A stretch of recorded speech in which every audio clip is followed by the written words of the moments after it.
kandi nabahaye, ariko ntabwo byatubuza gusesengura kuri uyu Mutarama bita Ishimwe Pierre. Rwose ubuyobozi, umuntu wari wazanye igitekerezo cyo guha Ishimwe Pierre inshingano zo kurinda izamu rya APR sezo yose, rwose yakoze ibara. Rwose abantu bose barabibonaga ko gutakaza umuzamu nka Pavel Nzira ukazana Adolphe, ubwo ni nkaho Adolphe yasimbuye Pavel Nzira. Urumva ko harimo icyuho gikomeye cyane, harimo icyuho gikomeye cyane, cyangwa se harimo itandukaniro rikomeye cyane hagati y'abo bantu bombi. Ariko ubuyobozi buravuga bati rwose Ishimwe Pierre ni umuzamu waturindiye sezo yose, ni umuzamu wagerageje kwitwara neza, ariko birengagiza ikintu cyitwa experience. Ni kimwe mu bintu bifasha rwose, kuko nk'uyu Ishimwe Pierre nta experience aragira. Ni umuzamu aho ngaho, ntabwo yigeze ajya ku rwego rudasanzwe ku buryo bavuga ngo ni umuzamu uhambaye. Ni umuzamu aho ngaho nyine ugerageza gake rwose, ubona ko wenda zakadondaguza ukabona arabikoze kuri uyu mukino, ejo akabyica, ejo akabikora, ukabona ko nyine nibyo yiberamo. Ntabwo ari umuzamu uri mpuzamahanga, kandi ekipe nka APR mpuzamahanga ibikeneye n'umuzamu mpuzamahanga, cyangwa se n'umuzamu ku ruhando mpuzamahanga, kuko ntabwo hazana uyu Mutarama bita Ishimwe Pierre ugiye guhangana n'amakipe afite abazamu bakinira amakipe yabo y'ibihugu. Uyu Mutarama bita Ishimwe Pierre ni umwe mu bazamu badashobora no gutekerezwaho. Niyo waba uri guhamagara abazamu 10, nkeka ko uyu Mutarama bita Ishimwe Pierre rwose mu bazamu b'Abanyarwanda atazamo. Ubundi ikipe ya APR uburyo yagakwiriye kuba ikora ibintu byayo, umuzamu mwiza w'Umunyarwanda yaba akwiriye kuba barizwa muri APR.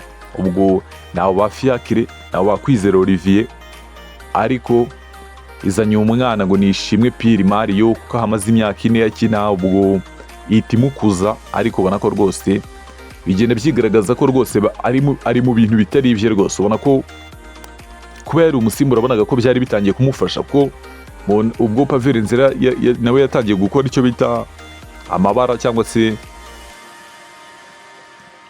atangiye kubura umwanya wo gukina. Abonaga ko Umutarama wita Ishimwe Pierre, kuko benshi yari imaze kumwigisha, abonye ko yaje ameze neza cyane, ariko aho amaze kumenyera nyine, kuko nta wundi muzamu afite ugomba kumusimbura umurusha. Sinzi murare yo mu izamu, kwitanga, gukora cyane, ubona ko rwose asa nkaho yabigabanyije. Ukabona ko rwose ari bimwe mu bintu bigomba kugenda birebwaho kugira ngo uyu Mutarama bita Ishimwe Pierre rwose yongere azamure urwego, kuko ikipe ya APR tuba ari kwendezanye undi muzamu mushya, igomba kuzana undi muzamu mushya ufite experience kurusha uyu Mutarama bita Ishimwe Pierre, kuko ntabwo wabuzanye umusimbura wa Pierre, ahubwo uzanye uwo Pierre agomba gusimbura rwose. Ubwo ibyo nibyo bituma umuzamu wundi akura, akavuga ati kuri benshi mamaze umwaka wose, reka nigaragaze mu buryo budasanzwe, iminota mike mpawe nigaragaze ku buryo budasanzwe, kugira ngo ikipe ingirire icyizere.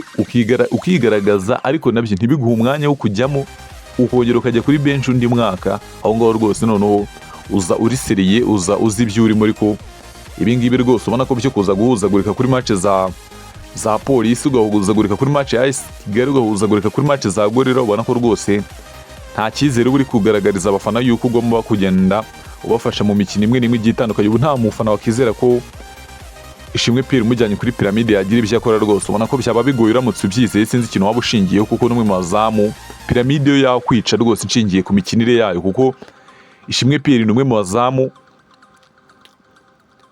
ntago ajya afata umupira awuhamane, umupira wose akubita akuraho awujyana muri penalty, kandi hari abataka baba bari tayari rwose barutaye izamu kwita bameminamo rwose, ibintu bikarushaho kugenda biba bibi. Uwo bita Fiston Karara Mayere ntabwo wamugarurira umupira kuriya, ntabwo yagutera ishoti ngo uriruke hacamo amasegonda abiri atarakugeraho. Ubona ko uwo bita Ishimwe Pierre rwose ikintu kijyanye imipira ntabwo apfa kumutsinda gutyo, ariko ikintu kijyanye no gufata umupira akawugumana, gufata imipira, kuba ari tayari mu izamu, ubona ko bigoye rwose. Ni umwe mu bazamu utatungura ngo umutere ishoti umutsinde, ariko iryo shoti umuteye cyangwa se ishoti uteye ntago arifata, ntago ufata ugumane, arawuruka. Ni umwe mu bazamu baruka rwose, nicyo kintu abantu benshi banamushinja, wenda reka tubivuge mu buryo bweruye. Umupira ufata rwose ukamujabuka, ukabona ko rwose bisa nkaho bigoye cyane. Abantu bakibaza se bamuteye baro iri kwaka umuriro, bamuteye baro iriho amacumu, bamuteye baro iriho inshinge, bimeze bite ko baro ari kuzirekura zose bimeze bite? Ubwo abataka iyo bari tayari rwose ni uguhita baterekamo rwose ibintu bikarushaho kugenda bimera neza cyane. Ubwo iyo bita APR kuri uyu munsi igomba gukina na Azam, ubwo turaza gupima dushyire ku munzani turebe ngo bimeze bite, ese byari bimeze bite ko aba batanu bita ba Ishimwe Pierre, ba Ombolenga Fitina, undi mutana mushidika ngo no bita William Tugi nawe ugenda asa nk'ari akazuyazi, nta gashyushye nta nubwo akonje. Ubwo turaza kureba ngo tumenye ngo bimeze bite kuri aba bataramu, ko tubona bari kugenda bigaragaza mu buryo bumwe na bumwe bavuga bati rwose icyo bita Azamu tugiye kwifata tuyikubita, icyo bita umupira hatari twigaragaze mu buryo bumwe na bumwe uko abantu badutekereza ntabwo ariko turi. Ubwo turaza kubireba tubihanga amaso, kuko twe ikibuga turabizi ko kitacyihisha. Ikibuga rwose ntabwo wakihishamo rwose, ni nko kwihisha mu murimo w'ubunyobwa, ntabwo wakihishamo ngo bikunde rwose. Ikibuga ntabwo wakihishamo, tuba tukureba uvuga ati turi rwose imipira ari kuyica cyangwa se ari kwitwara neza. Rega ntago abakinnyi ntabwo tureba ibibi gusa, harya abakinnyi wenda bavuga bati ese ko numva muri gihe musesengura ibibi gusa. Oya, hari abakinnyi baba bitwara neza, nk'uyu mutana mu bita Mimere Dao yitwaye neza, abantu barakonfirimye. Abatana mu bita ba Dauda nta muntu ujya ubavugaho, abatana mu bita ba Ruboneka, abatana mu bita ba uyu mutara wamwita Sheikh Jibril Watara, wamusesenguraho ikisi ibyo impaka we yaba yaziciye. Ubwo twe turubanza tukareba kuri aba batanu bari kugenda badigadiga cyangwa se bari kugenda bagwirirana, kugira ngo wenda nabo barebe uburyo bagenda bazamura urwego, barebe ko ibintu byarushaho kugenda bimera neza cyane mu yo bita APR rwose. Ubwo igikombe yari yateguye cyangwa se irushanwa yari yateguye rwose ubwo iraribuze, kuko ni ya nyuma ifite amanota ubusa.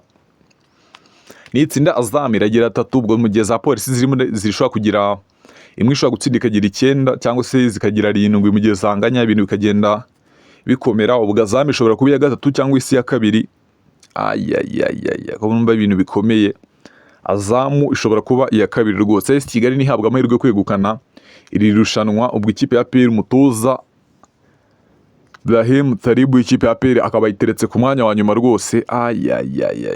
Uriya muntu wakoze ibara, uyu ni umuvumo kuri APR kuba iya nyuma mu bintu noneho yiteguriye. Aho bari ibintu bikomeye cyane, sinzi uburyo babipanze, ariko ikipe ya APR ubwo irasoreza ku mwanya wa nyuma uko byagenda kose, kuko nitsinda match imwe kandi Azam niyo yibanziriza kandi nayo yatsinze match imwe, ubwo wenda ikipe ya APR ishobora kuba iya nyuma cyangwa se Azam, ariko amahirwe menshi nuko APR igomba kuba iya nyuma rwose ku kigero cya 60%. Ubwo Azam ni ku kigero cya 40% kugira ngo ibe yajya ku mwanya wa nyuma. Ubwo ni ukubihanga amaso tukareba uburyo bimeze, tukareba n'uburyo bigomba kugenda birangira, tukareba ko iyo bita nyamukandagira wenda iyi mikino hari byinshi izayifasha, kuko yarakinnye imikino myinshi ya pre-season. Uyu mutoza Talib niwe wagize amahirwe yo kubona imikino myinshi ya gishuti kurusha n'undi mutoza uwo ari wese. Ubwo kipe ya APR yaje inage muri Sekafa bakina imikino irenga nk'5, wongereho inkera y'abahizi, wongereho imikino ya